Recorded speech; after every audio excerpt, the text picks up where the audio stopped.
Hey guys, my name is Mitsumiyo, and welcome to episode of Monday Mailbox. This is a video series where you, the viewer, can submit your gaming-related questions, and then I'll give my humble opinion on them. To get the formalities out of the way real quick, if you'd like to submit your own question that could be featured in an upcoming episode, you can do so by leaving a comment down below, or by sending me a Facebook or Twitter message. The first question today comes from Alan, and it is, what are your thoughts on the reputation system being added into Rainbow Six Siege? Do you think it will help with the toxicity in the game? So Ubisoft has been pretty vague about the reputation system, but it's to my understanding what they've talked about so far is that they want to add in a way to remember what kind of actions you take regularly. In a recent interview with the game director, he talks about the reverse friendly fire. And I think by and large, the community has enjoyed this addition to the game because it has stopped a lot of the TKing that happens throughout a round, but it doesn't stop it entirely. And one of the weaknesses with this system is that you can TK someone at the start of a game, and as long as you don't do it throughout the rest of that match, you're good to go. And the very next game that you get into, you can TK someone with no repercussions. I mean, granted, it's going to put the reverse friendly fire on you once again, but nothing further than that. And so what they want to do with this reputation system is not necessarily punish people more for partaking in these toxic behaviors, but they want to incentivize people for actually being decent people. And so while sadly he doesn't go into the specifics on how this reputation system is going to work, if I had to take a guess and we kind of read between the lines, it's going to remember what actions you take over your career of Rainbow Six Siege. And so if you are someone who constantly TKs every game or every other game, it's going to start to remember that you do that and lower your reputation.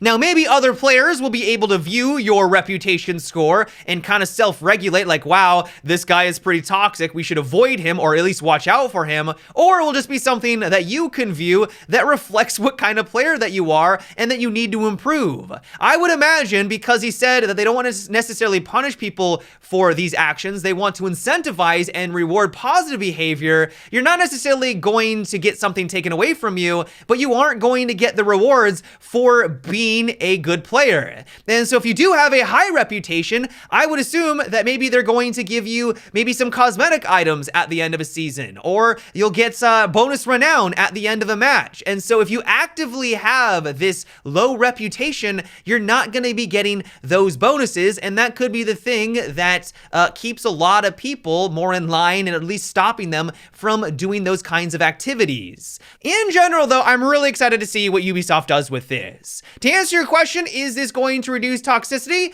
Absolutely. The real question is, though, is by how much? We have to remember that you're never going to be able to remove it entirely. It's just the very nature of competitive multiplayer video games. People want to do well, they're going to get frustrated if they're doing poorly, and they might lash out at their teammates. It just happens. I don't condone that behavior, but to think that we're going to be able to stop that entirely is just being naive. But every little step that Ubisoft takes, I think, is a step in the right direction. Having more tools or systems in place that can mitigate that or reward people for being a positive contribution, I think is a good thing, but we are going to have to wait and see the long-term effects of this kind of a system. The next question comes from Jeffrey, and it is, so the director said he wanted to make Rainbow Six more friendly to people who aren't the best at getting kills. He said something about giving them a role that will help out the team. I am not entirely sure what he meant by that. I also saw that interview, and from the sounds of it, they essentially want to add in more systems or mechanics that will allow players to contribute in a more supportive way than we currently have right now. So mostly, if you want to succeed in Siege, you want to have really fast mechanical skills. Lining up the headshot against someone, that is the best way to win the game. Yes, droning in and cameras is going to be beneficial, and that's actually something that he references. Those are a skill, but it's hard to tell if someone is good at those actions. He says, yes, switching between cameras and making callouts is necessary, but it's really difficult to kind of distinguish yourself from someone else who was doing those kinds of actions. That said, though, I have no idea what they're going to be adding to Siege that is going to further or give those kinds of players more things to do throughout the round that is going to provide more of that supportive role. They sound like they really want to expand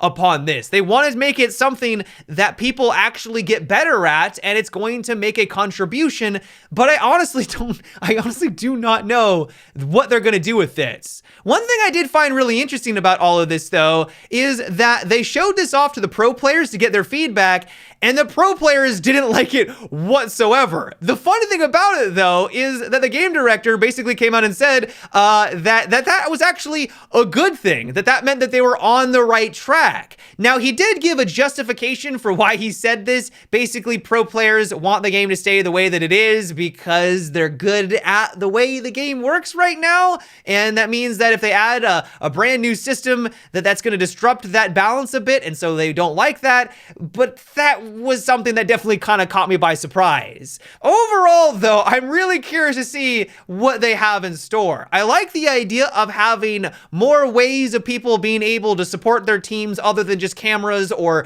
kind of expanding upon that. Having more dynamics and interactivity between your teammates, I think, in a team-based game is always going to be important, but it really depends on how they approach it, and we are going to have to wait and see what they do come up with. The next question comes from Chester, and it is, have you had a chance to play Doom Eternal? Have you been enjoying it? I am loving Doom Eternal. I've been streaming it over at Twitch over this last couple of days, and while it does have some issues here and there, I have a couple of complaints. By and large, it is an absolute blast. Now, I will say that it is very difficult. Granted, I am playing on Nightmare, but even at the lower difficulties from people that I've talked to, it is still very challenging, and that just simply comes down to its gameplay. When the developers talked about how this is essentially an FPS puzzle game, I understand exactly what they meant by that. You need to learn the strengths and weaknesses of every single one of the demons that you're coming across, and you need to learn the intricate details of how you should be flowing around and using all of your abilities to their fullest to be able to come out on top. There are encounters that took me a solid 40 minutes to be able to complete. I had to try out all these different strategies and tactics to be able to come out on top, and then once I figured out how to do it, I then actually had to go through and execute the plan and do it successfully. I think one of my favorite aspects about Doom Eternal right now is the sense of progression. Not only just because your character gets stronger, by the end you really do become the Doomslayer, but also because you as a player are getting better. You're learning the mechanics, you're understanding what to do, and you just start breezing through content that you were struggling with at the very beginning.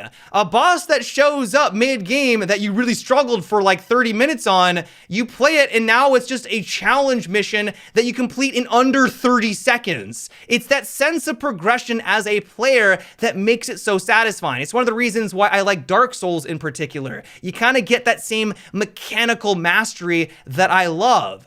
In general, though, if you can't tell, I am loving Doom Eternal so far. I haven't completed it just yet, and I might make a video in the future going more in detail of what I loved or what I disliked about the game, because it's not perfect. It does have its issues, but if you're someone who is looking for an incredible FPS experience, I highly recommend that you check it out. The next one comes from Preston, and it is, what do you think about an operator that has a 3-speed boost, which gives him or her a huge speed boost to escape enemies? They only last 7 seconds, and each time they're activated, him or her also gets 20 health for the duration of the speed boost.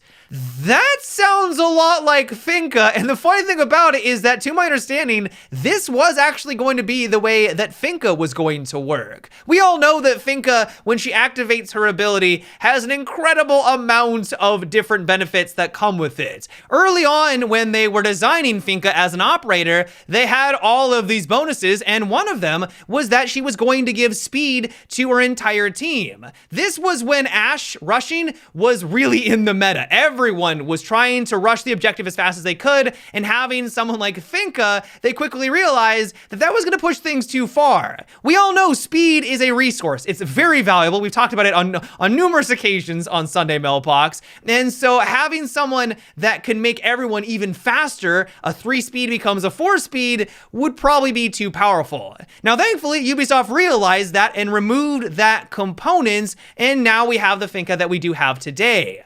Now, some people some might argue, well, they just added Oryx into the game. He's able to move around the map really quickly. But the downside of Oryx, and honestly one of the reasons why I don't really like him right now, is that yes, he does have a lot of speed, but that has a really big downside in the form of an animation that you have to go through. I can't tell you how many times I've already gotten taken out in the brief window that he's been in the game so far, where my arms are down by my side because I'm going through this animation and I can't bring up my primary weapon. Someone is right in front of me as soon as I activate it and I'm completely vulnerable.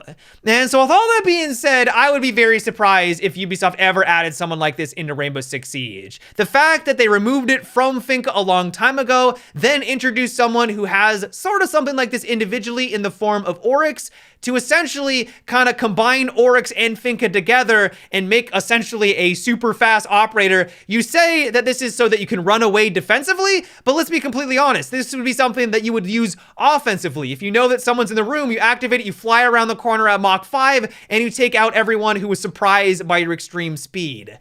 I just don't see this happening. Honestly, I don't even know if I would want something like that in the game.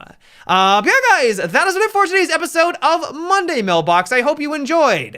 Let me know what you thought about what we discussed in today's video. How do you think the reputation system is going to work? Are you looking forward to it? Give me your guys' thoughts down below. As always, if you'd like to submit your own question for an upcoming episode, you can also leave a comment or by sending me a Facebook or Twitter message. But until next time, guys, have a good one and take it easy.